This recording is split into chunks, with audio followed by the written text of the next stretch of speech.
ఇది పిడుగు లాంటి వార్త. పిడుగులకు సంబంధించిన బ్రేకింగ్ న్యూస్. తొలకరి జల్లులు పడుతున్న వేళ రెండు తెలుగు రాష్ట్రాల్లో వరుస పెట్టి పడుతున్న పిడుగులు పదుల కొద్దీ ప్రాణాల్ని కడతేరుస్తున్నాయి. అసలు ఈ సీజన్లోని ఇంత భీకరంగా పిడుగులు ఎందుకు పడుతున్నట్టు? ఈ పిడుగుల వాన వెనుక మర్మం ఏదైనా ఉందా? మండే ఎండలకి విరుచుకు పడుతున్న పిడుగులకి మధ్య ఉండే సంబంధం ఏంటి? ఏ ఏ ప్రాంతాల్లో పిడుగులు ఎక్కువగా పడతాయో చూద్దాం. ఎక్కువ ఉష్ణోగ్రతలున్న చోటే ఎక్కువ పిడుగులు. సముద్ర తీర ప్రాంతాల్లో తరచూ పిడుగుపాటు. అరగంట ముందే పిడుగును పసిగట్టే టెక్నాలజీ.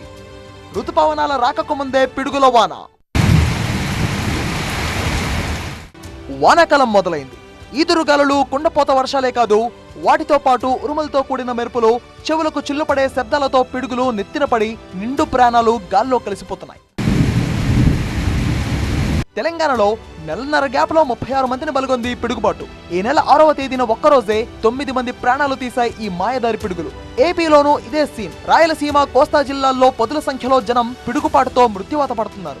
ఈ నెల 2వ తేదీన ఉమ్మడి విశాఖ జిల్లాలో 2 చనిపోయారు. జనమే కాదు, లెక్కకు మించి మూగజీవాల్ని సైతం కబళిస్తోంది ఈ పిడుగుపాటు. పిడుగులు ఎప్పుడు ఎక్కడ పడతాయో ముందే తెలుసుకునే టెక్నాలజీ మన దగ్గర ఉంది. పిడుగులు బారిన పడకుండా ఏమేం జాగ్రత్తలు తీసుకోవాలో కూడా మనకు తెలుసు. అయినా కూడా పిడుగుపాటుకు బలవుతున్న వారి సంఖ్య ఎందుకు ఇలా పెరుగుతున్నట్టు? మెరుపులు అనేవి క్లౌడ్లో ఉంటాయి. Even cloud to cloud transfer అవుతాయి. So cloud to cloud transfer అయినవి మనకి పెద్ద ఇబ్బంది ఉండదు. వేరేస్ క్లౌడ్ నుంచి గ్రౌండ్కి కూడా పాస్ అవుతుంది.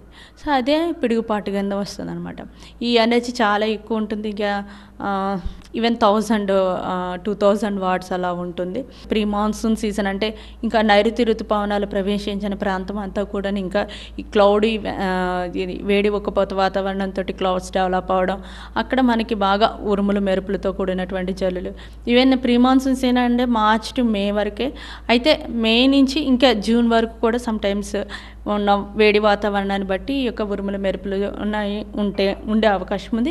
వాతావరణంలో ఉష్ణోగ్రతలు అధికంగా ఉన్నప్పుడు నీరు ఆవిరిగా మారి ఆకాశంలో వేల అడుగుల ఎత్తు వరకు మేఘాలు ఏర్పడతాయి. ఆ మేఘాలపై నుంచి సూర్యరశ్మి అధిక వేడితో తాకడం వల్ల తక్కువ బరువు ఉన్న మేఘాలు పైకి వెళ్తాయి, ఎక్కువ బరువు ఉండే మేఘాలు కిందకి వస్తాయి. ఆ క్రమంలోనే మేఘాల నుంచి ఎలక్ట్రాన్లు ఒక్కసారిగా విడుదలై విద్యుత్ క్షేత్రంగా మారి భూమి మీదకు దూసుకొస్తాయి. దాన్నే పిడుగుపాటు అంటాం.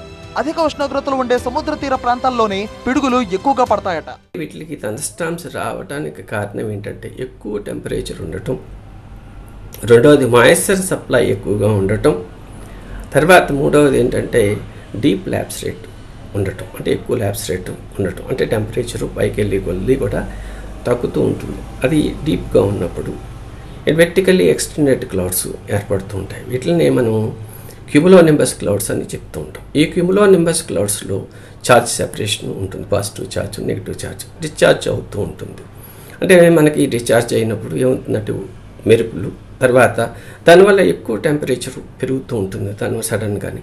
అందువలన మెరుపులతో పాటు ఉరుములు కూడా మనకి వినిపిస్తూ ఉంటాయి. పిడుగుపాటును ముందుగానే గుర్తించి ప్రజలను అప్రమత్తం చేసే పరిజ్ఞానం ఆంధ్రప్రదేశ్ విపత్తు నిర్వహణ శాఖ దగ్గర ఉంది. ఎర్త్ నెట్వర్క్ ద్వారా రాష్ట్ర వ్యాప్తంగా సెన్సార్లు ఏర్పాటు చేసి ఎక్కడ ఏ సమయంలో పిడుగులు పడుతుందో ఓ అంచనాకు వస్తారు. ఫోన్లో ఎస్ఎంఎస్లు పంపి అక్కడ జనాన్ని అప్రమత్తం చేస్తారు. పిడుగు పడబోయే అరగంట ముందే అలర్ట్ మెసేజ్ వస్తుంది. ఎత్తైన చెట్లు, భవనాల దగ్గర పిడుగులు ఎక్కువగా పడుతుంటాయట. వాహనాల్లో ప్రయాణిస్తున్న వారు పిడుగుల బారి నుంచి తప్పించుకునే ఆస్కారం ఉంది. ఎందుకంటే నేరుగా పిడుగులను ఆకర్షించే తత్వం వాహనాలకు ఉండదు. సో పిడుగులు పడే సీజన్లో వాతావరణ శాఖ సందేశాలను సీరియస్ గా తీసుకుంటూ కాసింత అప్రమత్తంగా ఉంటే చాలు, పిడుగుపాటు నుంచి మనల్ని మనం కాపాడుకోవచ్చు అన్నమాట.